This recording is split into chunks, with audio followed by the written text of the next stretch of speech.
A small, intricately wrapped box arrived mysteriously on my doorstep, nestled among the snowflakes on Christmas Eve. The wrapping paper, adorned with festive patterns, held an allure that transcended its simplicity. Intrigued by the lack of a sender's name, I brought the mysterious package inside my cozy living room. With bated breath, I carefully unwrapped the box to reveal an ornate, antique music box. Its craftsmanship spoke of a bygone era, a time when such items were cherished heirlooms. Delicate engravings adorned its surface, and as the lid opened, a haunting melody wafted through the room. The initial notes were enchanting, conjuring images of snow-laden landscapes and holiday joy. However, as the night unfolded, the music transformed into something far more sinister. The once jovial carol took on a melancholic tone, a lament from the depths of a long-forgotten nightmare. Each night, the music intensified, echoing through the halls, accompanied by whispers that seemed to emanate from the shadows. Sleep became elusive as the haunting melody pursued me even into my dreams, twisting once familiar landscapes into surreal nightmares. Desperate to rid myself of this spectral serenade, I attempted to discard the cursed music box. To my dismay, it reappeared on my doorstep each morning, as if determined to complete its sinister song. The once celebratory Christmas tunes had transformed into an ever-present harbinger of dread, a gift that never stopped giving. In the dim glow of the Christmas lights, I grappled with the realization that the haunting melody had woven itself into the fabric of the holiday season, leaving me on the precipice of madness as the cursed carol played on. The night was silent, and a gentle snowfall blanketed the streets as I heard the distant sound of a choir singing a hauntingly beautiful carol.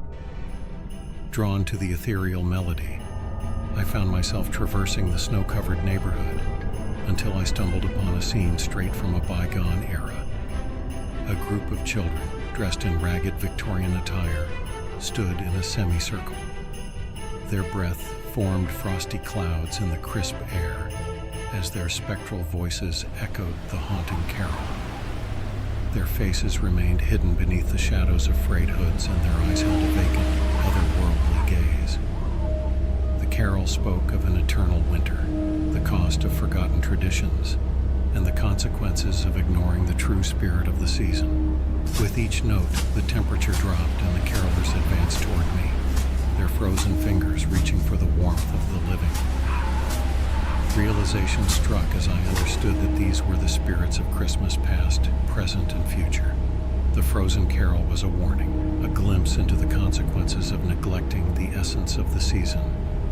As their icy grip tightened, I experienced a chilling revelation that these children were the embodiment of the uncelebrated holidays, and the fate they foretold was a bitter reminder that the warmth of Christmas was a fragile gift requiring constant nurturing.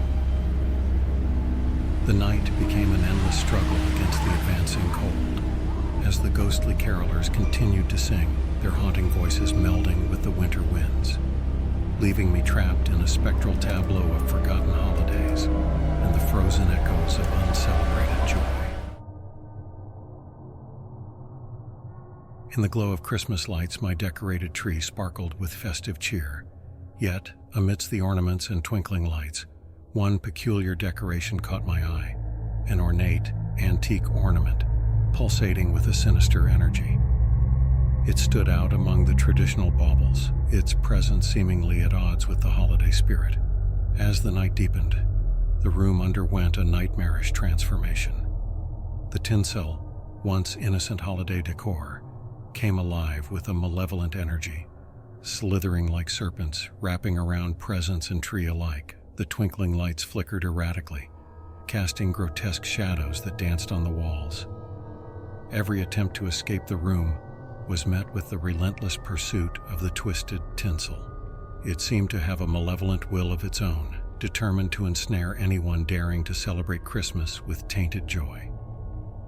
The once merry holiday spectacle turned into a horrifying nightmare, a malevolent force seeking to suffocate the festive spirit in its tangled web. The ornaments, once symbols of joy and merriment, now transformed into grotesque parodies of the holiday season. The room echoed with the sinister rustling of the twisted tinsel, a malevolent force twisting the essence of Christmas into a nightmarish tableau, leaving me to grapple with the realization that the very decorations meant to bring joy had become instruments of terror. Alone in my home on Christmas Eve, a sudden chill settled in the air. The room filled with ethereal laughter, and the ghosts of Christmas presents materialized. A haunting parade of shadowy figures, each one representing an unresolved memory, a lost love, or a forgotten kindness. They circled me, their whispers echoing tales of missed opportunities and unfulfilled promises. The air became heavy with the weight of their stories, and the room pulsated with the energy of unfulfilled wishes. The ghosts of Christmas past, present, and future merged into a single spectral entity, its mournful gaze fixing on me. As the clock struck midnight, the room plunged into darkness, and I found myself alone with the weight of the unfulfilled wishes and unsettling realization that the ghosts of Christmas were not confined to the past. They were a constant reminder of the choices that haunted my every holiday, a spectral presence that lingered in the present, urging me to confront the ghosts of my own making. The room transformed into a surreal dreamscape as the ghosts unfolded their narratives. Each shadowy figure represented a poignant moment, an opportunity missed, or a love lost. The air thickened with the bittersweet scent of nostalgia, and the room became a timeless space where the boundaries between past, present, and future blurred. As the ghosts recounted their tales, I found myself entwined in the haunting narratives, reliving moments of joy and sorrow. Their whispers echoed with the wisdom of hindsight, and the room became a living tapestry of memories, a mosaic of regrets and unfulfilled dreams.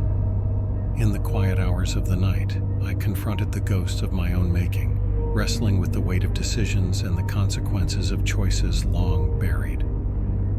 The room, once a sanctuary, became a crucible of self-reflection, and as the spectral entity fixed its gaze upon me, I felt the weight of unspoken truths and the poignant echoes of a Christmas haunted by the ghosts of presents. In preparation for Christmas, I discovered a set of old-fashioned stockings at a local thrift store. Intricately embroidered, they exuded a vintage charm that captured my imagination. Little did I know that beneath their quaint exterior lay a sinister secret. As I hung the stockings by the fireplace, a spectral energy permeated the room. The air became charged with the presence of unseen entities, and the once festive atmosphere turned ominous. Each night, the stockings pulsated with an otherworldly glow, as if harboring the spirits of Christmases long past. The embroidered patterns began to shift, revealing haunting scenes of forgotten tragedies. The stockings became portals to a realm where the spirits of those who had suffered during the holidays sought solace. Their silent pleas echoed through the room, weaving a tapestry of sorrow and despair. Driven by an insatiable curiosity, I delved into the history of the stockings. I discovered that they had once belonged to a family torn apart by a holiday tragedy, and the embroidered images depicted the haunting memories etched into the fabric of time. The spirits, trapped within the sinister stockings, yearned for release and the chance to rewrite the